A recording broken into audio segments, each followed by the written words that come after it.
Assalamualaikum warahmatullahi wabarakatuh. Jumpa kembali dengan Guswin. Kali ini Guswin akan berbagi pengalaman bagaimana kita bertransformasi ke era digital di dalam proses pembelajaran. Namun kali ini bukan masalah media belajar, namun masalah penilaian. Jadi penilaian itu selain bisa kita lakukan di kelas, kita juga bisa memberikan tugas secara online. Nah, dalam hal ini Guswin akan menggunakan Google Classroom ya. Jadi penugasan kemudian ulangan itu sebenarnya bisa kita lakukan di Google Classroom. Kenapa tidak pakai platform lain misalnya Kuiper, Quizizz dan sebagainya? Kalau Google Classroom ini milik kita sendiri ya. Kalau di Quizizz dan Kuiper kan itu aplikasi milik orang lain.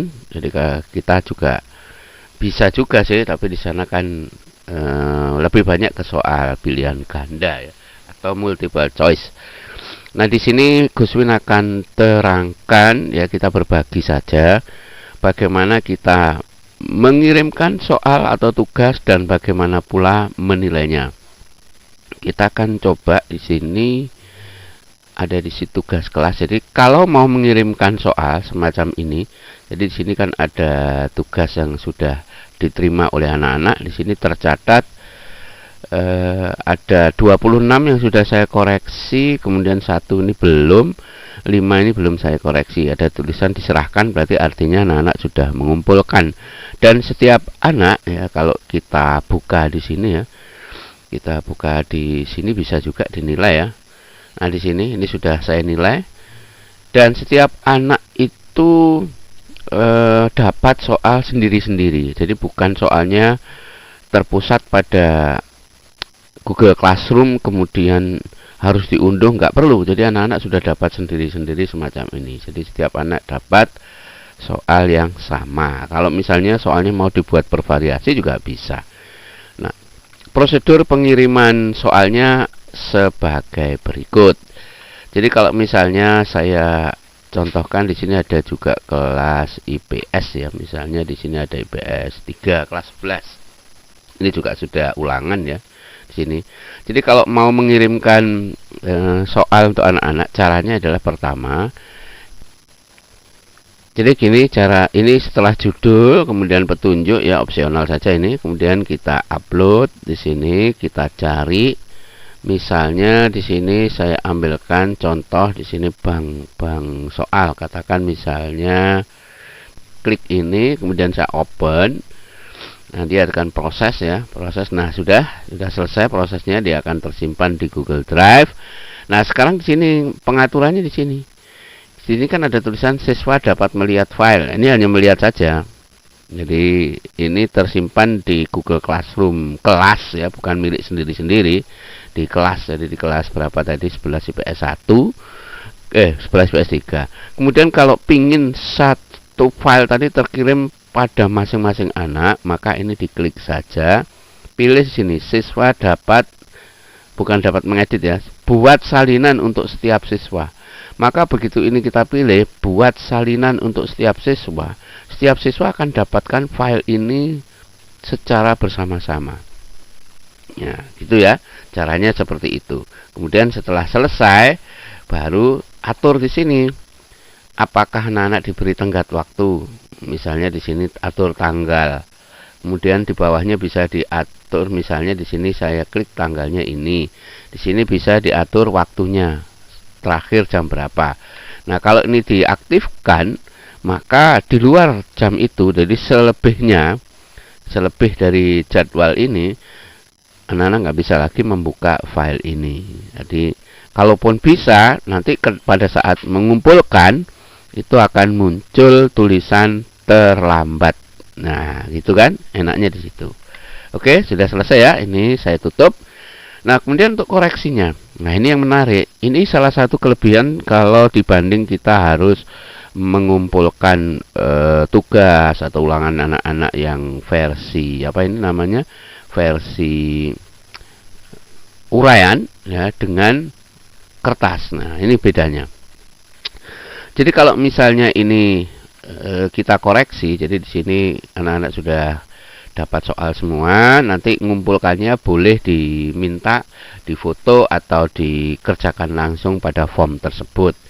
Contohnya ini si anak itu mengumpulkannya dalam versi foto. Di sini ada foto ya, ada 2 foto. Nah, seperti ini.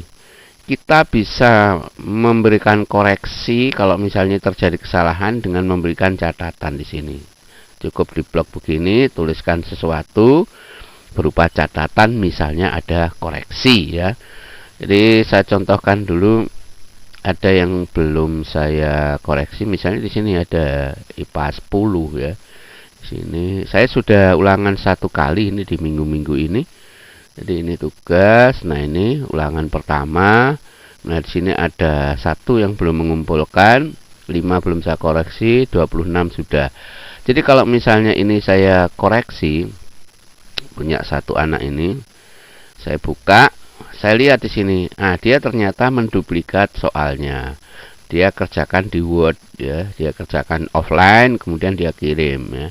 Bisa seperti itu, nggak masalah ya. Jadi ini kalau kita klik, maka di sini akan muncul jawaban mereka.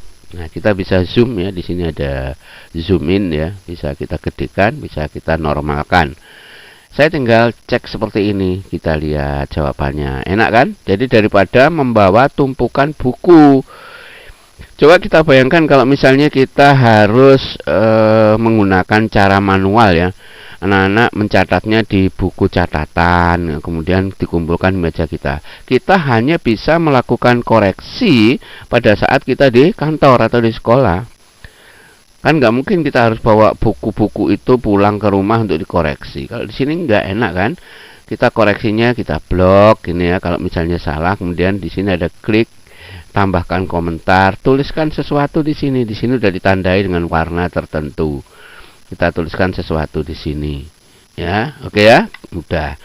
Kalau sudah selesai, kita tinggal tuliskan aja, kasih nilai berapa. Nah, ini tulis aja di sini, ya, tulis di sini. Kemudian mungkin di sini bisa ditambahkan kata-kata motivasi, ya. Di sini tambahkan kata-kata motivasi. Kalau sudah selesai, diposting dan kembalikan ke anak. Begitu kita klik kembalikan, maka si anak dapat notifikasi di smartphone-nya ya, atau di emailnya. Umumnya di smartphone ya, karena akun yang dipakai anak-anak di Google Classroom juga ada data smartphone-nya ya kan. Di sana mereka dapat keterangan bahwa sudah dapat nilai ini ya. Mereka tahu salahnya di mana, dia bisa belajar kembali. Itu ya. Kemudian kalau sudah selesai semuanya sudah dinilai, kita dapat apa lagi dengan ini? Kita bisa ya, jadi kalau sudah semuanya selesai, kita bisa mengunduh nilainya. Jadi seperti ini misalnya, ini kelasnya bagus, ini dapat banyak 100, ini belum saya nilai, tinggal 1, terlambat ya. Yang ini belum mengumpulkan, jadi nggak ada tulisan apa-apa ya. Kalau misalnya ingin mengunduh nilai anak-anak ini, bisa saja kita unduh ya, supaya kita juga punya dokumen versi cetak ya. Kita punya dokumen versi cetak. Jadi ada dua dokumen, ada yang online, ada yang cetak. Jadi kalau mau mengunduh nilai mereka, jadi nilai masing-masing, di sini bisa kita lihat, ini ada tugasnya. Di sini pojok kanan ini ada gambar roda, di sini ada salin semua nilai. Kalau ini semua, nanti misalnya ada banyak nilai, salin semua. Atau halaman ini saja nanti juga bisa nih. Download semua nilai sebagai ini. Nanti bentuk downloadannya, hasilnya itu berupa Excel ya, berupa Excel lengkap dengan tanggalnya. Jadi kalau kita lihat tadi ya, di sini kan ada nilai, di sini ada tanggalnya, kapan itu diadakan ya. Kemudian judul bisa kita edit dari sini, nilainya ini juga akan semuanya tercopy. Urutannya sesuai daftar presensi kelas. Begitu teman-teman, selamat mencoba. Jika ada yang masih kurang paham bagaimana memanfaatkan Google Classroom ini untuk kegiatan pembelajaran dan penilaian, bisa tuliskan di komentar, atau mungkin ada yang request tentang tutorial yang lain silahkan ditulis saja di kolom komentar. Jadi sudah saatnya kita bertransformasi dari era manual ke era digital. Mau kapan lagi? Mau ditunda-tunda-tunda? Atau memang hobinya mengoreksi dengan buku catatan? Wah, kapan berubah ya? Buku catatan itu kelemahannya memang banyak ya. Selain kita tidak fleksibel, kita tidak bisa melakukan penilaian di mana saja, kapan saja, karena harus di kantor ya. Yang kedua, kelemahannya adalah ketika kita berhadapan dengan tulisan anak-anak yang kurang bagus, artinya kurang jelas, sudah tulisannya kurang bagus ya. Kemudian alat tulisnya juga ngeblur ya, buram. Nah, itu susah juga kan?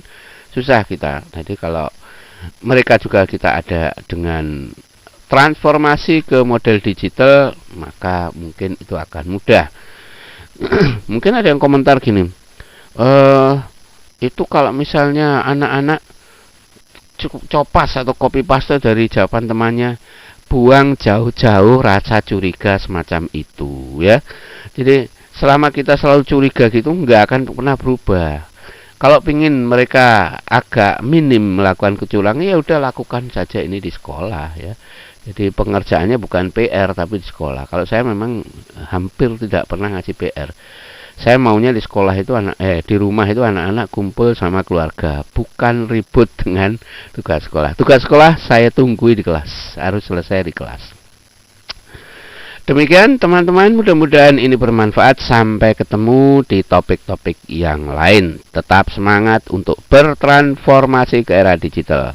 Assalamualaikum warahmatullahi wabarakatuh.